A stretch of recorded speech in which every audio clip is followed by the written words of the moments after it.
Okay, here we go. Bell's going off, getting ready for the song to follow. In the meantime, I'll go over what's in my lunchbox. Episode 4. Check it out. Today's topic is going to be bathroom exhaust fans. Here we go. Peanut butter banana sandwich again. Vitamin water, my favorite flavor. Granola bar. Of course, cheese. Here we go. Bathroom exhaust fans. Very important. Most people don't realize the importance of them. For one thing, they remove moisture out of the bathroom, they eliminate odors out of the bathroom, and they vent the bathroom. The biggest problem I see with bathroom exhaust fans are, number one, the venting, like 80% of the time, goes right in the attic. It's 100% imperative that they are vented straight to outside. There's a lot of different ways you can vent them outside.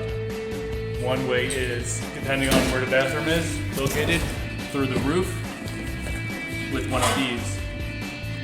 This right here goes on your roof, and there's a flex pipe that connects from this to the outlet of the exhaust fan. That we get a nice clear shot right to the roof. That's extremely important to just vent it outside. The other method is a direct hole outside the bathroom wall. You can go right through the siding or whatever kind of material you have.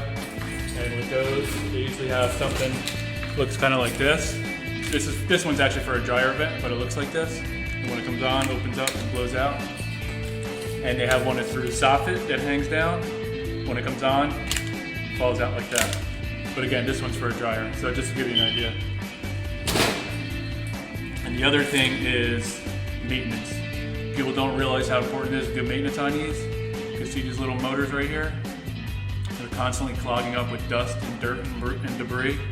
And what happens, the motors burn out, and all the dust actually goes inside the suction side of the fan. It goes into the tube that vents everything outside. The other biggest thing with exhaust fans that I see is very rarely are they sized right. They have to be sized a certain way. If it's too small, it's not going to work right. If it's too big, it's going to over suction the room, and it's not going to work right. Again, everything has to be sized right. Once you size it the right size, it's going to work exact. And the other big thing I see with the bathroom exhaust fans are, a lot of times they put the light and the fan on the same switch, which is actually kind of annoying. So you don't always want the light to be on with the fan. I always like them on separate switches. Sometimes you actually want to take a shower and you want it dark, you don't want that big bright light on your face. There's no way shutting them off. That's why every time we run one, we run the extra wire that we have full control. You can have a night light, the regular light, and the fan. So you have 3 switches. That's really important when you wire a house. This is a new construction one. This is what it looks like. Pretty heavy. Comes in a metal box just like this. And you hook your tube to this end. The other end goes to the vent right outside. And the reason I'm actually doing the video in this room is this is actually a bathroom right here. That's where the toilet is. And this is a closed area. There's no window. If you don't have a window, it's required to have the exhaust fan. So that one's going to require an exhaust fan. And this one requires the 3 switches. The night light, the fan, and the regular light. And the covers, they come off pretty easy. The reason it's important to take these off is due to maintenance. You want to go up there, I'd say at least twice a year, go up there with a vacuum or a brush and just clean out all the dust, and you put the cover right back on. Very, very simple maintenance. Believe it or not, just doing maintenance on this can save you replacing a whole entire fan within 5 years. If the motors ever do burn out, you can actually get a universal one. That's why I have the little plug right here. See this little plug? So you can pull this out, change the motor, and plug it back in. So every time you have to replace the whole housing, you got to cut the sheetrock out, pull the fan, rip the nails and screws out, pull the flex duct out, put the new one in, then after it's running, you have to have the sheetrock repaired, spackle, and painted. Again, more work, more money. People don't want to pay for things that aren't really necessary. So maintenance, extremely important. What's really important is you have to, sometimes people don't install these. These are really important. It's like a damper for backdraft. This only comes on when the fan is on, it opens up. That way you don't have like animals and insects and actually cold air running inside your bathroom. Especially in the winter, if you don't put this on, you're gonna get a lot of drafts in there and you're gonna freeze your bathroom. Again, wasting more money, having heat on when it's not necessary. So that's really important to make sure that's installed right. They do make some really cool ones now.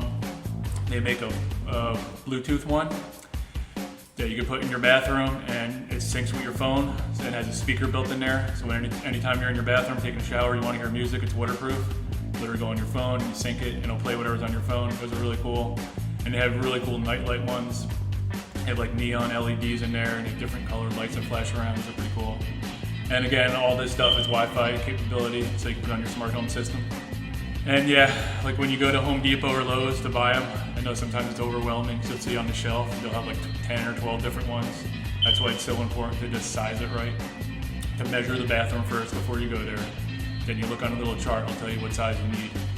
And the prices vary. You can get a cheap one for like, actually the cheapest ones are like $12 to like $400 or $500, depending on how crazy you want to go.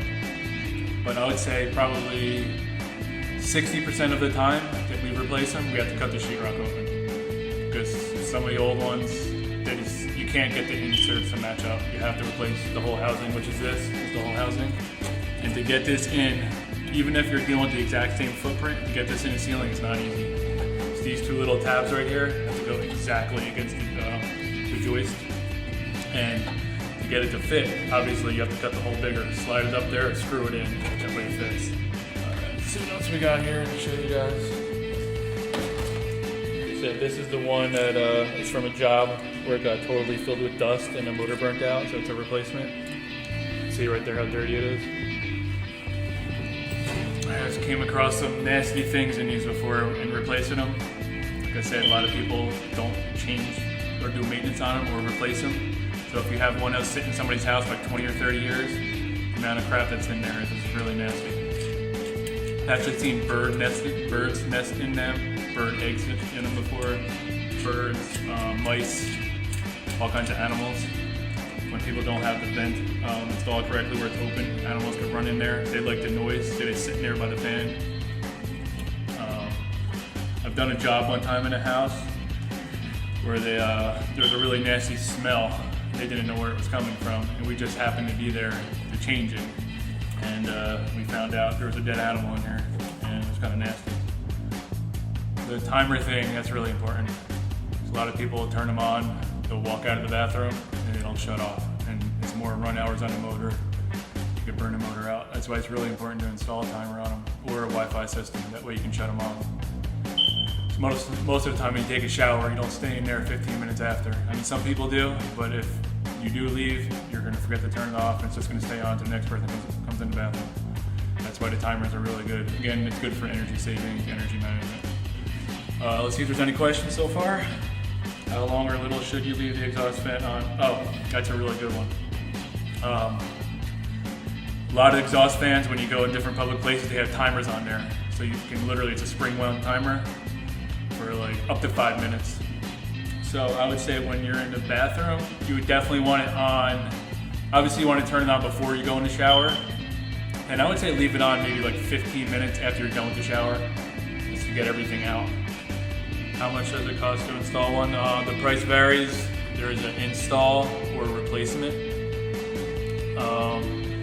Typical replacement is around $225 for the labor. That's our price. And I usually let the customer or homeowner pick out the fan they want. There's so many different styles. Yeah, it's a replacement. But an install could be a little more, because if we have to run a whole new vent outside, we have to drill a hole in the roof or vent it out to the soffit, that's a little more.